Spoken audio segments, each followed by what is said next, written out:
Hello guys, it's me JD Studios, and today we are back with another video. It's been a long time since I actually recorded any kind of content for the channel, mostly because I've been very demotivated with Star Wars in general, because it's kind of crap these days. But I kind of came to a realisation that I don't really care what Disney does anymore. It doesn't matter to me. I have the Legends books and they are awesome. So without further ado, let's get into my review. And this is a particular set that I really wanted to do a review on because it's so badly priced, but also because it's an awesome set. It's a very frustrating set as a result. So let's get into the minifigures. First off is the most exciting minifigure of the set, which is Nund. Honestly, this dude looks freaking awesome. The custom mold looks amazing. The printing is outstanding. This is without a doubt one of the standout figures of this wave. I do apologise for not turning the light on sooner. That was really stupid of me, but it's on now, so happy days. But the mold looks outstanding. The quality of the printing is just gorgeous. I love this minifigure. Honestly, it almost makes this set worth it. Keyword being almost, because it doesn't. This set is still overpriced, but it does definitely entice buyers. Next up we have Han Solo. This minifigure is also, I believe, new. Not anything particularly exciting about it. It's got a closed eye expression, and on the back you've got a smiling Han expression. I do like the new print and the standard hairpiece for Han, or the new one is much more improved on previous iterations. Really love it. Minifigure's great. Definitely a good addition to this set. Next up is Boba Fett, and this is the exact same one we got in the mech set. Looks amazing. Really love it. The leg print is really gorgeous. Oh, the minifigure's legs are a bit loose. Toe printing, arm printing, you name it, it's included. The only drawback I would say is the cloth piece should be included in this set. It's not, but you know, that's how it is. And the head print underneath looks outstanding. It's absolutely stellar. And if we pop off the jetpack, you can also see some like scarring on the back of Boba Fett's head. So I do appreciate that it's not the exact same as the one from the Book of Boba Fett, which is always nice. And the back print looks gorgeous. Honestly, very happy with this minifigure. Aside from that cloth piece being missing, it's perfect. Next up is Chewie. Nothing exciting. We've had this minifigure many times. There isn't really much to comment on. It's a great minifigure and a great addition to my Wookiee army. So very happy with that. Next up is Luke Skywalker. I love the new hairpiece. The robe looks really good. Honestly, I'm incredibly happy with this Luke Skywalker minifigure. Really nice minifigure, and I like the dual print. Honestly, 10 out of 10 on this minifigure. Great minifigure. And now for my second favourite minifigure of the set behind 9 Nub, Lando. I actually own the original Jabba Sail Barge that came out back in 2006. I still have it. And I still have the Lando Skiff guard, so this is a really awesome updated version. I actually have both versions of the original helmets. And honestly, I love this minifigure. It is gorgeous. The printing is perfect. The design is perfect. Let's have a duplicate print so you can see Lando kind of grinning over it. And what I really like about this, which I don't even know if it's intentional, is that the way this comes off, it looks very reminiscent of that scene in A New Hope, where Lando is kind of like pulls down a bit of the mask to kind of give that signal. So it's not intentional, but it shows through with that back print, so it's just a nice addition and definitely enhances the minifigure. And the leg printing, and he does actually have toe printing, it's kind of hard to see, but you can kind of see a bit of the toe printing. So really, LEGO did go all out on this minifigure.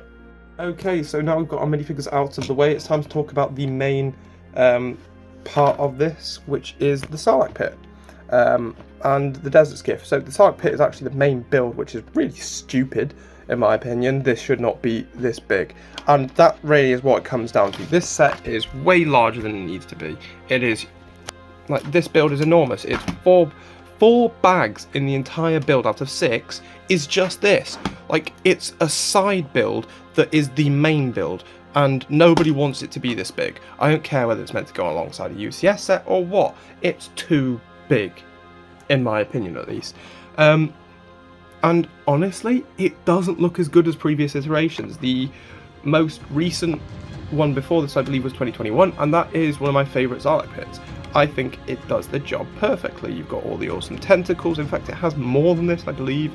And it doesn't look as ugly. Like, this looks ugly to me. It's a giant gaping hole at the centre.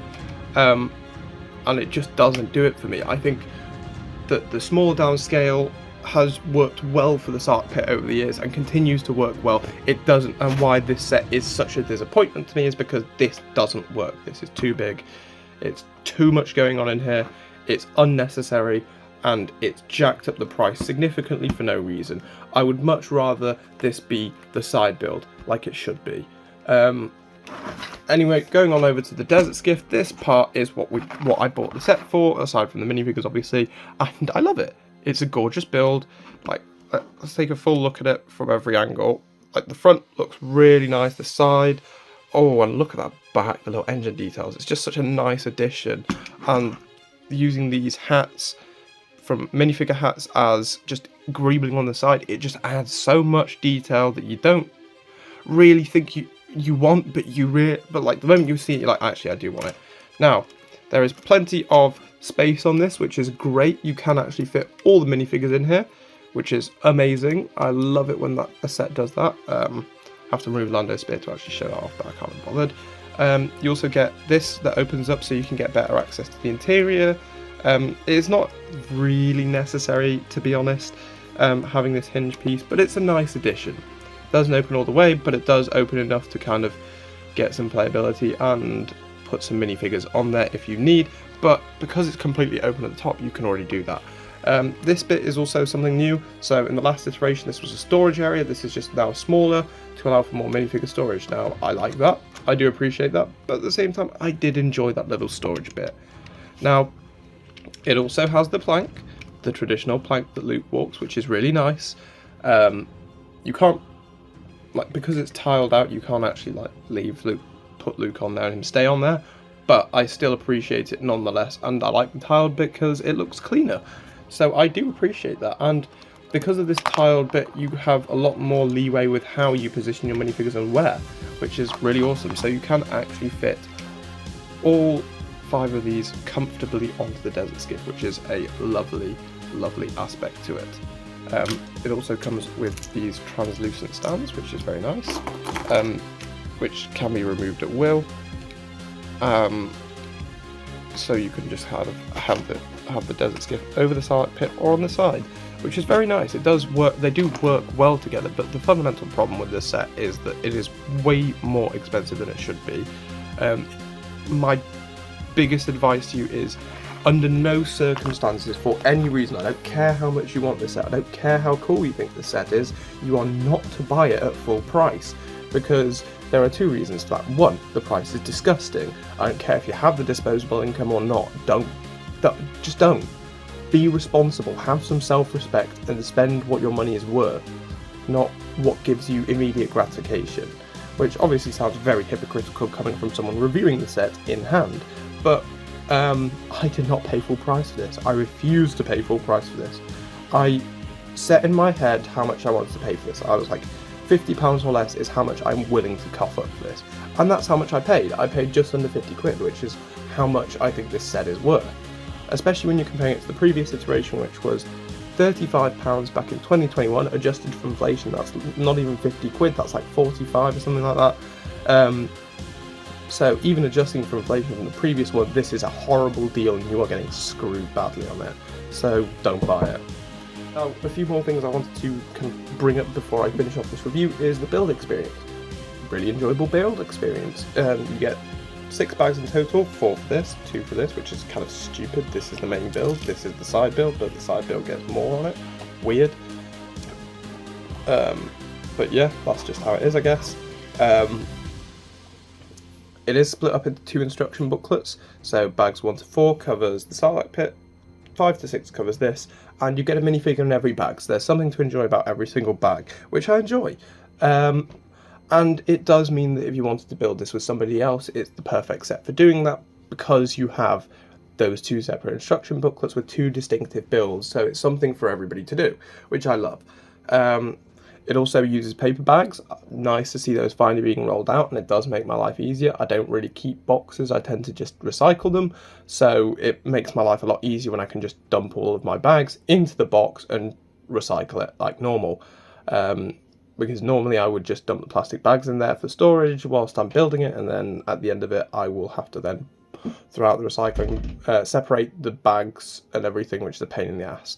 So it definitely makes the disposal of the box and everything else much easier on me, which I like. However, again, the price is terrible and you should not be paying for it. Please, please, please, if you take anything away from this review, it's have some patience. Be patient and wait for a sale. The set is already on sale for 60 quid. It's still not worth it at 60 quid. Please be patient and wait. Give it time. I promise you this set will come down more. You'll be able to get it for 45 to 50 pounds on sale, and that's a promise. That will happen, because even retailers have clocked the fact that this is extortion and people do not have the money to pay for it. And I think this is the biggest problem LEGO is facing nowadays, is the fact that they are they are using the excuse of inflation to jack up their prices to the point where they have lost touch with their audience and don't seem to understand that we are living in a recession. Everybody is short on cash. So when you jack up the prices and you then put it next to, say, online stuff like games and things, especially kids, why would a child spend 70 quid on this when they could buy a game? Or play a free-to-play game and just buy some skins like Fortnite or what have you. Compared to other products, this is bad value for money. And to the primary audience of children, this just ain't gonna cut it. I can't see kids buying this set.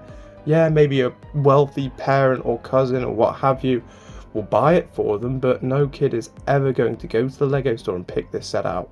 It's just not happening. If I was a kid at the LEGO store, I wouldn't pick this set out. It's too expensive.